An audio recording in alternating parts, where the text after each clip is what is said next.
6:30, and then you expect me to be chipper for 5 straight hours. It's miserable. For a second day, the European hospital compound in Han Yunis.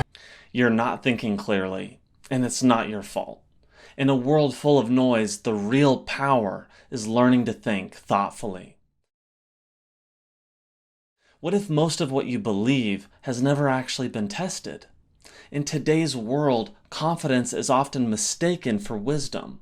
And the earth is Flat. The earth is flat. My reality, my senses tell me that the earth is flat and stationary. Popularity passes for truth. And emotion, it masquerades as evidence. We scroll, we react, we share. We're constantly hit with content, headlines, memes, videos, debates, but we rarely pause to actually think about any of it. We live in a noisy world, one where opinions scream louder than facts, where the algorithm rewards outrage over insight, where certainty is treated like a virtue and curiosity like a weakness. And in all that chaos, something incredibly important gets lost. Not cleverness, not intelligence, clarity. Because being smart isn't the same thing as being clear. And having a strong opinion isn't the same thing as having a sound argument. That's where critical thinking comes in. Not the academic, overcomplicated kind that makes you feel stupid for asking questions. I mean the kind that slows you down just enough to ask, how do I know what I believe is actually true? Am I thinking for myself or just echoing what I've absorbed? Critical thinking is the quiet skill that helps you sort through the noise. It's how you protect yourself from being manipulated. It's how you grow. Not just intellectually, but emotionally and spiritually too. And right now, it's more necessary than ever. This video isn't here to lecture you. It's here to invite you to think more clearly, question more wisely, and maybe see the world just a little bit differently by the time we're done. So let's talk about how to clear your eyes, open your mind, and finally start seeing the world as it really is. Why critical thinking matters, especially today. Critical thinking isn't just for academics or debate teams. It's for everyone, especially now. In a world built on algorithms, outrage, and speed, the ability to slow down and question is a survival skill. Without it, we fall into mental traps. We chase headlines instead of truth. We believe things that feel right, but fall apart under pressure. Our minds crave comfort. They seek certainty. But real growth, intellectual, emotional, even spiritual, requires discomfort. It requires asking, what if I'm wrong? Most people live their entire lives guided by beliefs they inherited, not beliefs they examined. And that's not a failure, but it's a wake-up call. The goal here isn't to dismantle everything you believe. The goal is to strengthen it by holding it up to the light and seeing if it stands on its own. That's what critical thinking gives you. Not less faith, but deeper foundations.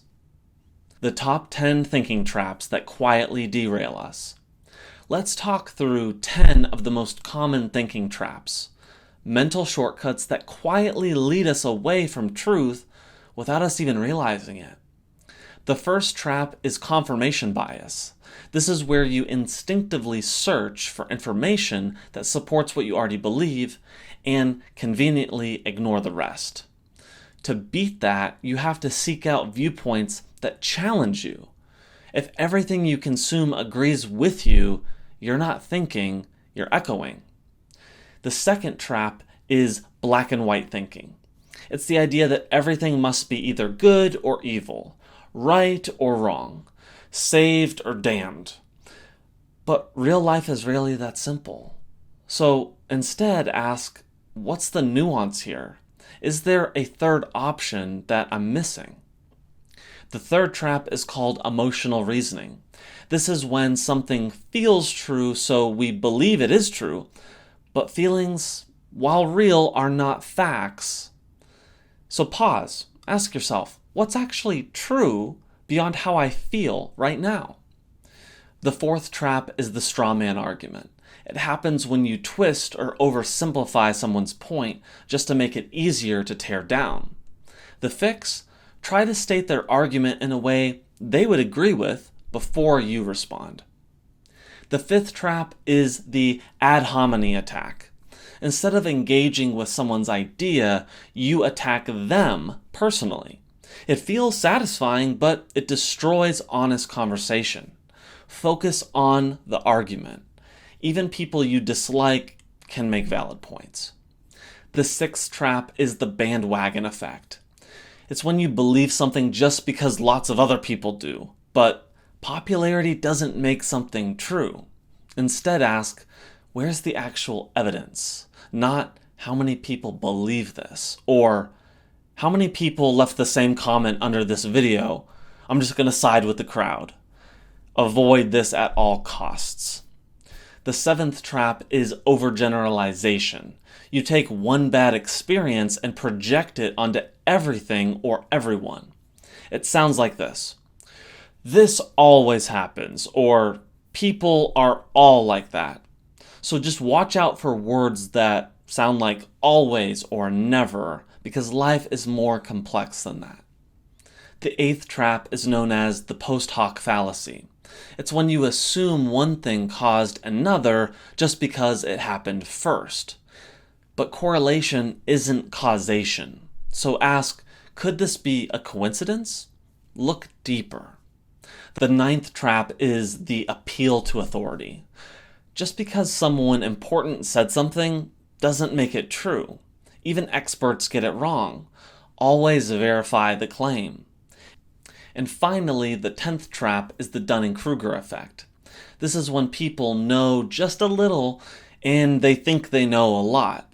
Confidence goes up, but actual knowledge stays low. The solution? Stay humble. The more you learn, the more you'll realize how much you don't know. Why this matters for people of faith. If you value faith, tradition, or spiritual beliefs, this isn't an attack. It's an invitation. If what you believe is true, then honest questions should make it stronger, not weaker.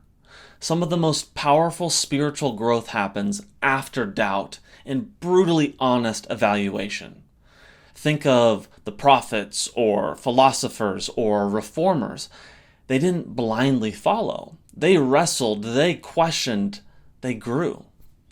Truth doesn't fear inspection, it welcomes it. Critical thinking doesn't tear down your faith, it deepens it by making sure you're standing on a rock, not sand.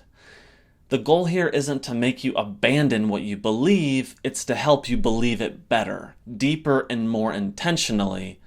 But after this process, there might be a belief that you need to let go. The next generation is watching.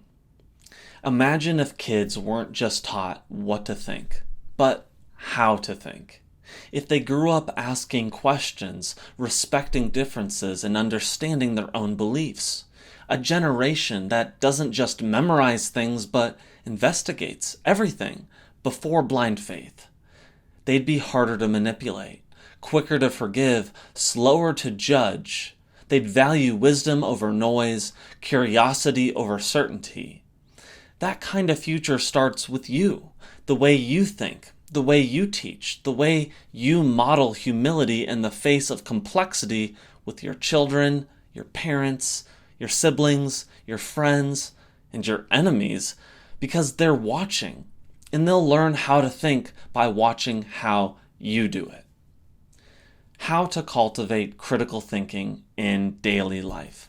So how do you actually become a critical thinker? Not just in theory, but in the day-to-day mess of real life. Start by pausing before you react. Notice your first emotional response, but don't let it drive the conversation. Let it pass through you before deciding what it means. And then ask yourself, how do I know this is true? Seriously, make that a habit. No belief should get a free pass. Next, expose yourself to thoughtful disagreement. Read or watch things that challenge your views. It's uncomfortable, but let's be honest, it's essential.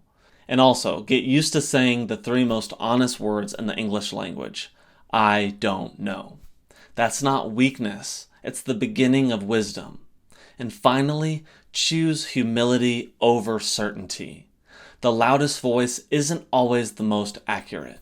These habits won't make you perfect, but they will make you wiser. A better way forward. You don't have to abandon your values to grow. You don't need to reject your community, your background, or your identity, but you do need the courage to pause, reflect, and examine the foundations you're standing on. Because truth isn't fragile, but our thinking often is. This world doesn't need more noise, it needs more clarity. Not louder voices, but wiser ones. Not blind certainty, but humble curiosity. Critical thinking isn't about having all the answers, it's about asking better questions. So take a breath, slow down, clear your eyes, open your mind, and keep walking forward with purpose.